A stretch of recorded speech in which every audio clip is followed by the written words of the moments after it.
नमस्कार दर्शक बंधु आपण समस्त को ओडिशा तंत्रज्ञान को हार्दिक स्वागत। आज ये वीडियो रे कहबाक जाउछि एमिति किछि उपाय विषय रे जहार प्रयोग करिवा परे आर्थिक समस्या सबुदिन पई दूरेई जिवो, शत्रु बाधारू भी मुक्ति मिल जिवो आ जहाँ भी मनोकामना अछि ताकू कहबा मात्र पूर्ण होई जिवो।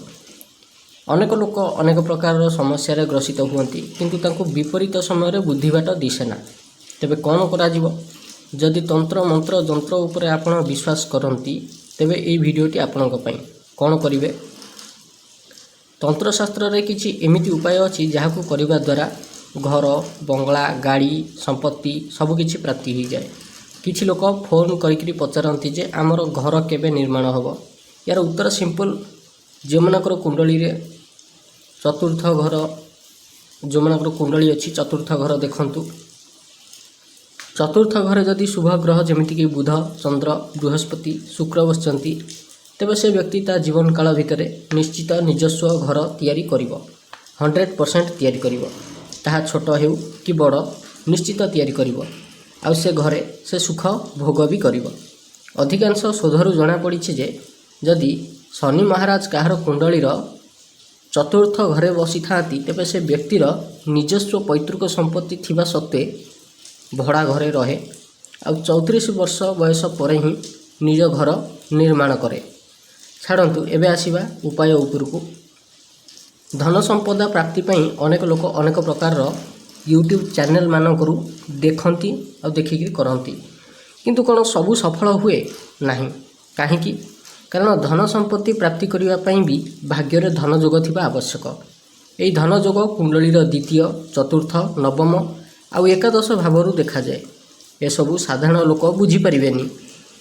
एते बुलेई बंकी न कही डायरेक्ट कही दूची जे कौन कले घरे धन स्थिर होबाकू लागे। किछि जिनिस एमिति अछि जाहाकू प्रत्येक धनी श्रेणीर लोक निज घरे रखंती आ करंती। ताहा कौन? प्रथम होउची श्रीजंत्र। अनेक लोक कहिबे कि तांको घरे श्रीजंत्र अछि किंतु काहे किछि तो उन्नति देखा जाउनी। बजार रे मिलुथुवा श्रीजंत्र बिना करेंटर टीवी सह समान। तंत्रशास्त्र मानकरे श्रीजंत्र को सिद्ध करिवार विस्तृत विधान सब रही। गोटे गोटे श्रीजंत्र को सिद्ध करिवा पई कम से कम 21 दिन लगे। आउ 27,000 थर श्री सूक्त पाठ कले जाइकरी श्रीजंत्र सिद्ध हुए। खास एइथि पई ही मु आज पर्यंत काहरी को श्रीजंत्र देइनी। किंतु गोटे कथा कहिबी, श्रीजंत्र को सिद्ध करिवा पई भल ब्राह्मण को डकेइबे जे शक्ति तंत्र और श्रीविद्या तंत्र विषय भल भाव ज्ञान रखिथे।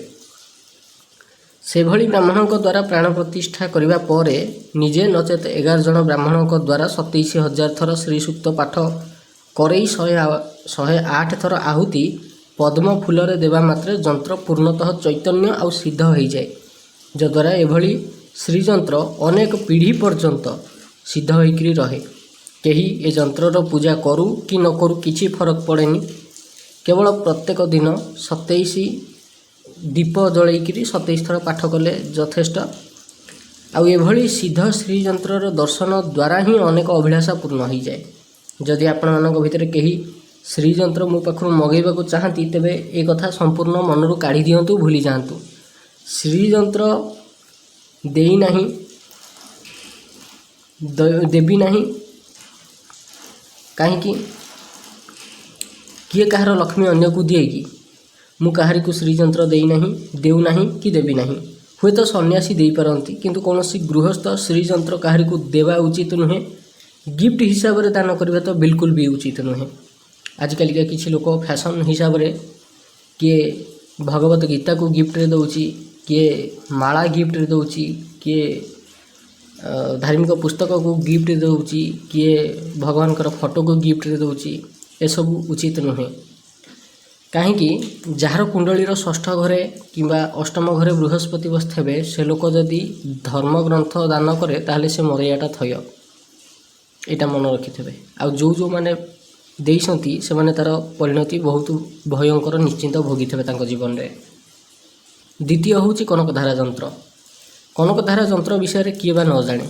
गुरु मानक भितर अग्रगण्य श्री आदि शंकराचार्य गोटे ग्रंथ अच्छी, तार ना हूँ शंकर दिग्विजय। से ग्रंथर चतुर्थ सर्गरे गोटे कहानी शुणा मिले। गोटे कहानीर वर्णना मिले सुवर्ण अँला वृष्टि। गोटे गरीब ब्राह्मणी द्वार को आदिगुरु जाइथिले भिक्षा पाई। ସେ ବ୍ରାହ୍ମଣୀ ଏତେ ଦରିଦ୍ର ଥିଲା ଯେ ତା ଘରେ କିଛି ନଥିଲା। ଆଉ ଅନେକ ଖୋଜାଖୋଜି କରିବା ପରେ ଘରର କୌଣସି ଗୋଟେ କୋଣରେ ଶୁଖିଲା ଅଁଳାଟେ ପଡ଼ିଥିଲା। ସେହି ଅଁଳାକୁ ସେ ଆଣି କାନ୍ଦି କାନ୍ଦି ଭିକ୍ଷାରେ ଦେଇଥିଲା। ଏତେ ଦରିଦ୍ରତା ଦେଖି ଆଦିଗୁରୁ ସହ୍ୟ କରିପାରିଲେନି। ସେଇ କ୍ଷଣି ସେହି ସ୍ଥାନରେ କନକଧାରା ସ୍ତୋତ୍ରର ରଚନା କଲେ ଆଉ ବ୍ୟାକୁଳିତ କଣ୍ଠରେ ଗାଇବାକୁ ଲାଗିଲେ। କନକଧାରା ସ୍ତୋତ୍ର ଶୁଣି ମା ଲକ୍ଷ୍ମୀ ନିଜର ପୂର୍ଣ୍ଣ କଳା ଦ୍ୱାରା ମଣ୍ଡିତ ହୋଇକରି ତତ୍କ୍ଷଣାତ୍ ପ୍ରକଟ ହେଲେ। ସେଇଠି କନକଧାରା ଯନ୍ତ୍ରର ରଚନା କରିକିରି ମା ଲକ୍ଷ୍ମୀଙ୍କୁ ସେ ଯନ୍ତ୍ର ଉପରେ ଆରୂଢ଼ ହେବାକୁ ପ୍ରାର୍ଥନା କଲେ, ଯଦ୍ୱାରା ମାତା ସୁବର୍ଣ୍ଣ ଅଁଳା ବର୍ଷା କଲେ, ସୁନାର ଅଁଳା ବର୍ଷା କଲେ। ଶଙ୍କରାଚାର୍ଯ୍ୟ ପରମ୍ପରାରେ ଗୋଟେ କଥା ସ୍ପଷ୍ଟ କି ସନ୍ନ୍ୟାସୀ କାହାରି ଘରକୁ ଯିବେନି। ହେଲେ ତଥାଗତ ଶତପଥୀ ଘରକୁ ପୂଜ୍ୟ ଶଙ୍କରାଚାର୍ଯ୍ୟ କାହିଁକି ଗଲେ? କିଛି ନା କିଛି ରହସ୍ୟ ତ ଥିବ। ଅଚ୍ୟୁତ ସାମନ୍ତ କିଟ୍ କଲେଜର ମାଲିକ, ତାଙ୍କ ଇତିହାସ ବିଷୟରେ ପୁରୁଖା ଲୋକମାନଙ୍କୁ ପଚାରିବେ, ସେ କହିବେ ଆଜି ଶହ ଶହ କୋଟି ଟଙ୍କାର ମାଲିକ। କେମିତି, କିଏ କେଉଁଠି କ'ଣ କରିକିରି ଉପରକୁ ଉଠିଛି, ଆମକୁ ସବୁ ଜଣା। ଏସବୁ କଥା ଖୋଲିକିରି କହିଲେ କଣ୍ଟ୍ରୋଭର୍ସି ହେବ, ଟାର୍ଗେଟକୁ ପଳେଇ ଆସିବୁ ବୋଲି ଖୋଲିକିରି କହୁନୁ। ନହେଲେ ସୁର ରାଉତରାୟ, ମହାରଥୀ, ସାମନ୍ତ ଏ ସମସ୍ତଙ୍କର କଚା ଚିଠା ଅଛି। କିଏ କେଉଁ ଦେବୀ ଦେବତାଙ୍କର ପୂଜା କରିକିରି କେଉଁ ପୂଜା କରିକିରି ପାଇଛନ୍ତି, ସେ ସବୁ ଜଣା। ଦ୍ୱିତୀୟ, ଆପଣ ଜାଣିଲେ କନକଧାରା ଯନ୍ତ୍ର, ତାକୁ ଘରେ ରଖିବା ମାତ୍ରକେ ଧନ ସମ୍ପଦ ବୃଦ୍ଧି ହୁଏ, ନିଶ୍ଚିନ୍ତ ବୃଦ୍ଧି ହୁଏ। ତୃତୀୟ ହେଉଛି ଶ୍ୱେତାର୍କ ଗଣପତି ବିଗ୍ରହ ନଚେତ ମହାଗଣପତି ଯନ୍ତ୍ର। ୟା ବିଷୟରେ ମୁଁ ପୂର୍ବରୁ କହିସାରିଛି। ସବୁଠୁ ପ୍ରଥମ ହେଉଛି ଏଇ ଜିନିଷ। ମୋର ଗୋଟେ ପର୍ସନାଲ କାମରେ ଥରେ ଓଡ଼ିଶାରେ ଜଣେ ଭଲ ନାମୀ ଦାମୀ ଆଷ୍ଟ୍ରୋଲଜରଙ୍କ ପାଖକୁ ଯିବାକୁ ପଡ଼ିଲା। 2-3 ଥର ତାଙ୍କ ପାଖକୁ ଯାଇକରି ଫେରିକିରି ଆସିଲି, ସେ ଭେଟ ଦେଲେନି। ଆଉ ଥରେ ଗଲି, ବସିଲି, ହେଲେ ସେ ଭେଟ ଦେଲେନି। ତାଙ୍କ ଘର ଲୋକ ମନା କଲେ ଯେ ସେ ଘରେ ନାହାନ୍ତି, ଯେମିକି ସେ ଶୋଇଥିଲେ ସେ ସମୟରେ। ଭଗବାନ ଶ୍ରୀ ଗଣପତି ଆଉ ମା କାଳୀଙ୍କ ଯୋଗୁଁ ହିଁ ତାଙ୍କ ସହ ଭେଟ ହୋଇପାରିଲା। ମନ୍ତ୍ର ପ୍ରୟୋଗ କରିବା ପରେ ତୁରନ୍ତ ତାଙ୍କ ଘରୁ ଡାକରା ଆସିଲା ଆଉ ତାଙ୍କ ସହ ଭେଟ ହେଲା। ସେ ମୋତେ ଅନେକ ସମୟ ପର୍ଯ୍ୟନ୍ତ କଣେଇ କଣେଇକିରି ଚାହିଁଲେ। ମୁଁ ଏସବୁକୁ ଏତେ ଧ୍ୟାନ ଦେଲିନି। ପରେ ଜଣେ ଭାଇଙ୍କ ଠାରୁ ଜାଣିବାକୁ ପାଇଲି ଯେ ସେ ତାଙ୍କ ଘରକୁ ଏମିତି ତନ୍ତ୍ର ପୂଜା କରିକିରି ବନ୍ଧନରେ ରଖିଥାନ୍ତି ଯେଉଁଠି ଅନ୍ୟ କୌଣସି ତନ୍ତ୍ରମନ୍ତ୍ର ସେଠି କାମ କରିବନି। କିନ୍ତୁ ଭଗବାନ ଶ୍ରୀ ଗଣପତି ଆଉ ମା କାଳୀଙ୍କର ଦୟାରୁ ସେଠି ତନ୍ତ୍ରମନ୍ତ୍ର ମୋର କାମ କଲା ଆଉ ତାଙ୍କ ତନ୍ତ୍ରମନ୍ତ୍ରର ବନ୍ଧନକୁ ଫିଟେଇକିରି ଗଲି। ନିୟତି, ଭାଗ୍ୟଲିପି, ତାନ୍ତ୍ରିକ ଏସବୁ ମ୍ୟାଗାଜିନ୍ର ଯେଉଁ ଯେତେକ ବଡ଼ ବଡ଼ ମୁଣ୍ଡି ଅଛନ୍ତି, ଏସବୁ ଏଇସବୁ କାମ କରନ୍ତି ବୋଲି ପରେ ଜାଣିବାକୁ ପାଇଲି। ଯାହା ବି ହଉ, ଏସବୁ ଭଗବାନ ଶ୍ରୀ ଗଣପତିଙ୍କର ମନ୍ତ୍ରର ପାୱାର। ସେଥିପାଇଁ କହେକି କେଉଁ ସାଧନା କର କି ନ କର, ମୁଖ୍ୟ ହେଲେ ଭଗବାନ ଶ୍ରୀ ଗଣପତି। ତାଙ୍କର ସାଧନା କରିବା ନିହାତି ଦରକାର। ତାଙ୍କର ସାଧନା କରିବା ଦ୍ୱାରା ଜୀବନରେ ଆସୁଥିବା ସମସ୍ତ ବାଧାବିଘ୍ନ ତ ଦୂର ହୁଏ, ଫାଇନାନ୍ସିଆଲ ଷ୍ଟାବିଲିଟି ମିଳେ। ନେକ୍ସଟ ହେଉଛି କୁବେର ଯନ୍ତ୍ର। କୁବେର ଯନ୍ତ୍ରକୁ ଜୀବନରେ ଥରେ ସିଦ୍ଧ କରିବାକୁ ପଡ଼େ, ତାପରେ ମନ୍ତ୍ର ଜପ କରିବା ବି ଆବଶ୍ୟକ ନାହିଁ। କେବଳ ଘରେ ରଖିବା ମାତ୍ରେ ହିଁ ତା'ର ଉର୍ଜାର ପ୍ରଭାବ ଦେଖିବାକୁ ମିଳିଯାଏ। ଗ୍ରହ ଦଶା ଯେତେ ବିପରୀତ ହେଉନା କାହିଁକି, ଏସବୁ ଜିନିଷ, ଦିବ୍ୟ ଜିନିଷ ଗୁଡ଼ା ଯଦି ଆପଣଙ୍କ ପାଖରେ ଅଛି, ତାହେଲେ ପଇସା ଆସିବା କେବେ ବନ୍ଦ ହୁଏନି। ଏକଥା ସତ। ନେକ୍ସଟ ହେଉଛି ନର୍ମଦେଶ୍ୱର ଶିବଲିଙ୍ଗ। ନର୍ମଦା ନଦୀରୁ ଯେଉଁ ଶିବଲିଙ୍ଗ ପ୍ରାପ୍ତି ହୁଏ, ତାକୁ ପ୍ରାଣ ପ୍ରତିଷ୍ଠା କରିବା ଆବଶ୍ୟକ ନାହିଁ। ସେ ଡାଇରେକ୍ଟ ଚୈତନ୍ୟ। ତାକୁ ଆଣିକିରି କେବଳ ଘରେ ରଖିକିରି ପୂଜା କରିବା ଦ୍ୱାରା ହିଁ ପ୍ରାୟ ସବୁକିଛି ପ୍ରାପ୍ତି ହେବାକୁ ଲାଗେ। ନେକ୍ସଟ ହେଉଛି ସ୍ଫଟିକ ଶିବଲିଙ୍ଗ। ୟାର ପ୍ରୟୋଗ ଐଶ୍ୱର୍ଯ୍ୟ ପ୍ରାପ୍ତି ଆଉ ଜନ୍ମ ଜନ୍ମାନ୍ତରର ଦାରିଦ୍ର୍ୟତାକୁ ନଷ୍ଟ କରିବା ପାଇଁ ଗୁପ୍ତ ତାନ୍ତ୍ରିକ ପୂଜା କରାଯାଏ। କେବଳ ସେତିକି ନୁହେଁ, ସ୍ଫଟିକ ଶିବଲିଙ୍ଗ ଯେହେତୁ ଏକ ପ୍ରକାରର ମଣି, ଏଣୁ ଭଗବାନ ଶିବଙ୍କର ରାଜେଶ୍ୱର ସ୍ୱରୂପ ବୋଲି କୁହାଯାଏ। ୟା ଉପରେ ଚନ୍ଦ୍ରମୌଳି ଶିବଙ୍କର ସାଧନା ବି କରାଯାଏ। ଆଉ ବ୍ୟବସାୟରେ ଲାଗିଥିବା ବନ୍ଧନ, ଲକ୍ଷ୍ମୀ ବନ୍ଧନକୁ ଫିଟେଇବା ପାଇଁ ବି ସ୍ଫଟିକ ଶିବଲିଙ୍ଗର ପ୍ରୟୋଗ କରାଯାଏ। ନେକ୍ସଟ ହେଉଛି ଗୋମତୀ ଚକ୍ର। ଯଦିଓ ଗୋମତୀ ଚକ୍ର ଉପରେ ଅନେକ ପ୍ରକାର ତାନ୍ତ୍ରିକ ଗ୍ରନ୍ଥମାନଙ୍କରେ ଅନେକ ପ୍ରୟୋଗ ଅଛି, କିନ୍ତୁ ଏପର୍ଯ୍ୟନ୍ତ ମୁଁ ମାତ୍ର 2ଟି ପ୍ରୟୋଗରେ କିଛିଟା ରେଜଲ୍ଟ ପାଇପାରିଛି, ବା 2ଟି ପ୍ରୟୋଗ ଦ୍ୱାରା ହିଁ ସଫଳତା ପ୍ରାପ୍ତି ହେବାର ଅନୁଭବ ହୋଇଛି। ବାକି ପ୍ରୟୋଗ ଏତେ ଶୀଘ୍ର ଇଫେକ୍ଟ ପକାଇ ପାରିନି, ଆଉ ସେସବୁ ଲଙ୍ଗ ଟର୍ମ ସାଧନା। କିନ୍ତୁ ଗୋମତୀ ଚକ୍ର ଘରେ ରଖିଲେ ଭଲ। କ'ଣ ଭଲ?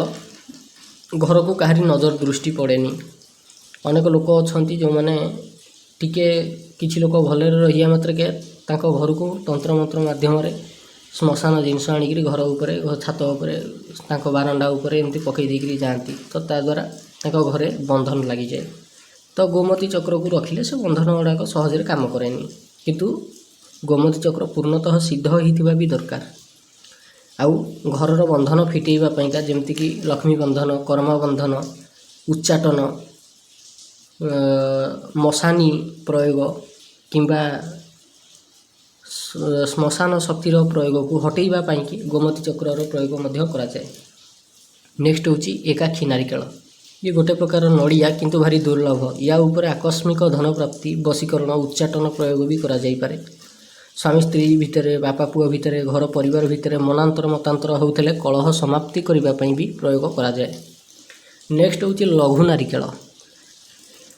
ଲଘୁ ନାରିକେଳ ହେଉଛି ଗୋଟେ ପ୍ରକାର ଛୋଟିଆ ଗୁଆ ଠାରୁ ଅଳ୍ପ ବଡ଼ ସାଇଜ୍ର ଆଉ ଭାରି ଦୁର୍ଲଭ। ଲଘୁ ନାରିକେଳକୁ ପ୍ରାଣ ପ୍ରତିଷ୍ଠା କରିକିରି ଚୈତନ୍ୟ କରିକିରି ୟାକୁ ଗୁରୁପୁଷ୍ୟା ନକ୍ଷତ୍ର ନାହିଁ ତ ରବିପୁଷ୍ୟା ନକ୍ଷତ୍ରରେ ବିଶିଷ୍ଟ ମନ୍ତ୍ର ଦ୍ୱାରା ସିଦ୍ଧ କରିବାକୁ ପଡ଼େ।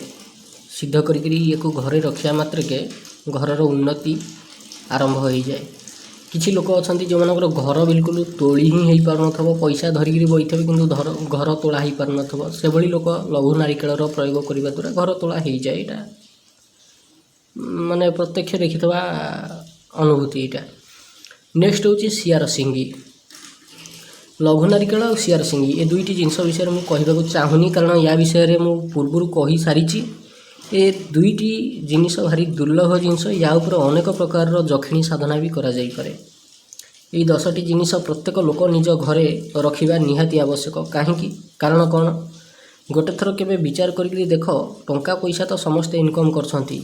ଲୋକ ନିଜ ଠାକୁର ଘରେ ଅନେକ ପ୍ରକାର ମୂର୍ତ୍ତି, 50ଟା ଦେବୀ ଦେବତାଙ୍କର ଫଟୋ ରଖିଛନ୍ତି, କିନ୍ତୁ ଏସବୁ ଦୁର୍ଲଭ ଜିନିଷ ସେମାନଙ୍କ ପାଖରେ କାହିଁକି ନାହିଁ? ଅନେକ ଲୋକଙ୍କର ପଇସା ତ ଇନକମ୍ ଚାଲିଛି, କିନ୍ତୁ ତାଙ୍କ ପାଖରେ କୌଣସି ରତ୍ନ ଦେଖିବାକୁ ମିଳିବନି।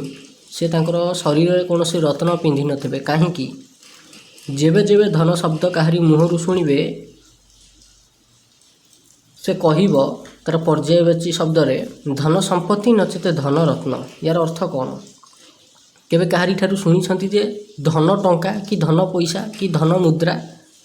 ହେଲେ ଧନ ସହ ସମ୍ପତ୍ତି ନଚେତ ଧନ ସହ ରତ୍ନ ଶବ୍ଦର ଉଚ୍ଚାରଣ କାହିଁକି କରାଯାଏ? କାରଣ ସମ୍ପତ୍ତି ଆଉ ରତ୍ନ ଅଳଙ୍କାର ହେଉଛି ଅସଲି ଧନ। ଅନେକ ଲୋକ ଭାବନ୍ତି ମା ଲକ୍ଷ୍ମୀଙ୍କର ପୂଜା କଲେ ସେ ପୁଳାଏ ଟଙ୍କା ଦେଇଦେବେ। ନାହିଁ, କର୍ମର ପଥ ସେ ଏମିତି ଖୋଲନ୍ତି ଯେମିତି ବିଭିନ୍ନ ଦିଗରୁ ଟଙ୍କା ଆସିବାକୁ ଲାଗିବ, ଆଉ ସେ ଟଙ୍କା କନଭର୍ଟ ହେବ ସମ୍ପତ୍ତି ଅର୍ଥାତ୍ ଜମିବାଡ଼ିରେ ନଚେତ ରତ୍ନ ଅଳଙ୍କାରରେ। ଭୂମି ଆଉ ଅଳଙ୍କାର ହେଲା ଅସଲରେ ମା ଲକ୍ଷ୍ମୀ। ଟଙ୍କାର ତ ବେଶୀ କିଛି ଭ୍ୟାଲ୍ୟୁ ହିଁ ନାହିଁ ଏମାନଙ୍କ ସାମ୍ନାରେ। ଟଙ୍କା ଉପରେ କେବଳ ଗଭର୍ଣ୍ଣରଙ୍କର ସାଇନ୍ ଅଛି। ଯେମିତି ଡିମନିଟାଇଜେସନ୍ ହେଲା, ସେମିତି ଆଉ ଥରେ ହେଇଗଲେ ପୁରୁଣା କାଗଜର ନୋଟ୍ ଖତ ହେଇଯିବ। କିନ୍ତୁ ଦେଖିବା ଡିମନିଟାଇଜ୍ ହେଇଗଲେ କେମିତି ସୁନାର ଭ୍ୟାଲ୍ୟୁ ଏପଟ ସେପଟ ହେଇଯିବ କିମ୍ବା ଜମିବାଡ଼ିର ଭ୍ୟାଲ୍ୟୁ ଏପଟ ସେପଟ ହେଇଯିବ। କିନ୍ତୁ ଜମିବାଡ଼ି ଆଉ ଅଳଙ୍କାରର ମୂଲ୍ୟ ସବୁବେଳେ ବଢ଼ି ବଢ଼ି ଚାଲିବ। ଯାହା ଉପରେ ମା ଲକ୍ଷ୍ମୀ ପ୍ରସନ୍ନ ହୁଅନ୍ତି ତାକୁ ଅନେକ ପ୍ରକାର ଅଳଙ୍କାର, ଜମି, ଭୂମି ଦିଅନ୍ତି। ସାଧକ ଭୂମି, ଭବନ, ବାହନ, ଅଳଙ୍କାରର ମାଲିକ ହେଇଯାଏ। ଶ୍ରୀୟା ଚଣ୍ଡାଳୁଣୀ କ'ଣ ପାଇଥିଲା? ଯେଉଁ କୁଟୀରରେ ପେଚା ବାଦୁଡ଼ି ରହୁଥିଲେ ସେଇଟା ଚନ୍ଦନର ଉଆଁସ ହୋଇଯାଇଥିଲା। ଯାହାର ଘରେ ଅନ୍ନ ନଥିଲା, ଘର ସାରା ଶୁଦ୍ଧ ସୁବର୍ଣ୍ଣ ଭରିଗଲା। ଏ ସୁବର୍ଣ୍ଣ କ'ଣ? ସୁନା। ସୁନାକୁ ହିଁ ସୁବର୍ଣ୍ଣ କହନ୍ତି। ଲକ୍ଷେ ପଦ୍ମ ଗାଇ ଅସରନ୍ତି ସୁବର୍ଣ୍ଣ, ଚନ୍ଦନର ଉଆଁସ। ଏସବୁ ସ୍ୱପ୍ନରେ କିଏ କେବେ ଭାବିପାରିବ? ମା ତ ଚାହିଁଥିଲେ ତତ୍କାଳୀନ ସମୟରେ ପ୍ରଚଳିତ ଥିବା ମୁଦ୍ରା ପୁଳାଏ ଗଣ୍ଠିଲି କରିକିରି ଦେଇ ପାରିଥାନ୍ତେ। ହେଲେ ଏସବୁ କାହିଁକି? ପ୍ରତ୍ୟେକ ଲୋକ ନିଜ ପରିବାରର ସ୍ତ୍ରୀ ଲୋକମାନଙ୍କୁ ଦେଖନ୍ତୁ, ସେମାନଙ୍କ ଶରୀରରେ ନିଶ୍ଚିନ୍ତ ସୁନା ଥିବ। କାରଣ ସୁନା ହେଉଛି ଐଶ୍ୱର୍ଯ୍ୟର ପ୍ରତୀକ, ଧର୍ମର ପ୍ରତୀକ। ଯେଉଁ ଘରେ ସ୍ତ୍ରୀ ଲୋକଙ୍କ ଶରୀରରେ ସୁନା ନଥିବ, ଜାଣିବ ଯେ ସେ ଘରୁ ଧର୍ମ ନାଶ ହେଇସାରିଛି, ସୌଭାଗ୍ୟ ଚାଲିଯାଇଛି। ଏଣୁ ନିଜ ଧର୍ମ ଆଉ ଐଶ୍ୱର୍ଯ୍ୟକୁ ବଜାୟ ରଖିବା ପାଇଁ ସ୍ତ୍ରୀ ଲୋକମାନେ ଆଗକାଳରେ ହଳଦୀ ଲଗାଉଥିଲେ, ସୁନା ପିନ୍ଧୁଥିଲେ। କାରଣ ସୁନା ଆଉ ହଳଦୀ ଏଇ ଉଭୟ ହେଉଛନ୍ତି ଦେବଗୁରୁ, ପରମଗୁରୁ ଶ୍ରୀ ବୃହସ୍ପତି। ଗୋଟେ କଥା ସତ ଯେ ଶୁକ୍ର ସଡନ୍ ଗେନ୍ ଦିଅନ୍ତି, ଅଚାନକ ପ୍ରାପ୍ତି ଦିଅନ୍ତି। ହେଲେ ସେଇ ପ୍ରାପ୍ତି ଯେ ସ୍ଥାୟୀ ହେବ କି ନ ହେବ ସେଇଟା ଉଭୟ ଶୁକ୍ର ଆଉ ବୃହସ୍ପତି ଡିସାଇଡ଼୍ କରନ୍ତି।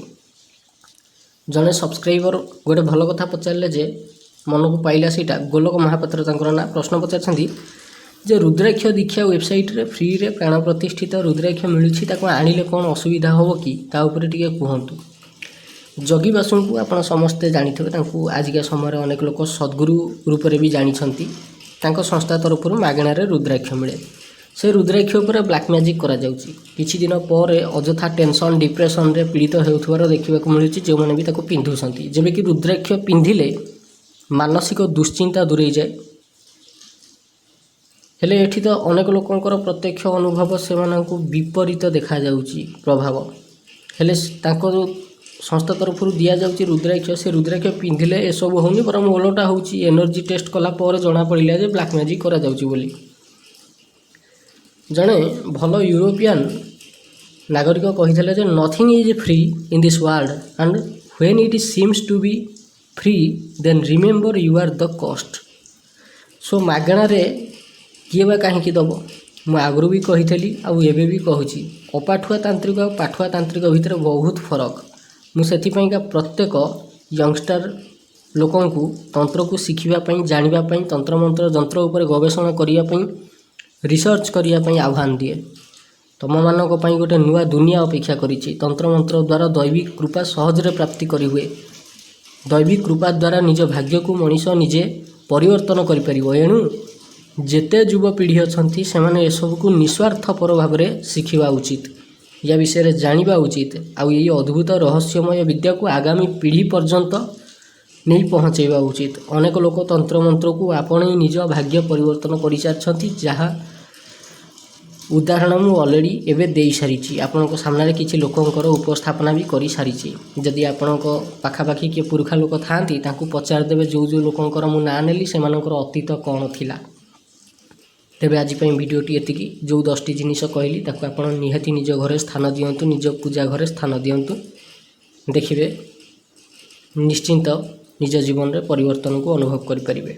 भिडियोटी आज एतिकी। भिडियोटी शेष पर्यंत देखिथिबारु अशेष अशेष धन्यवाद।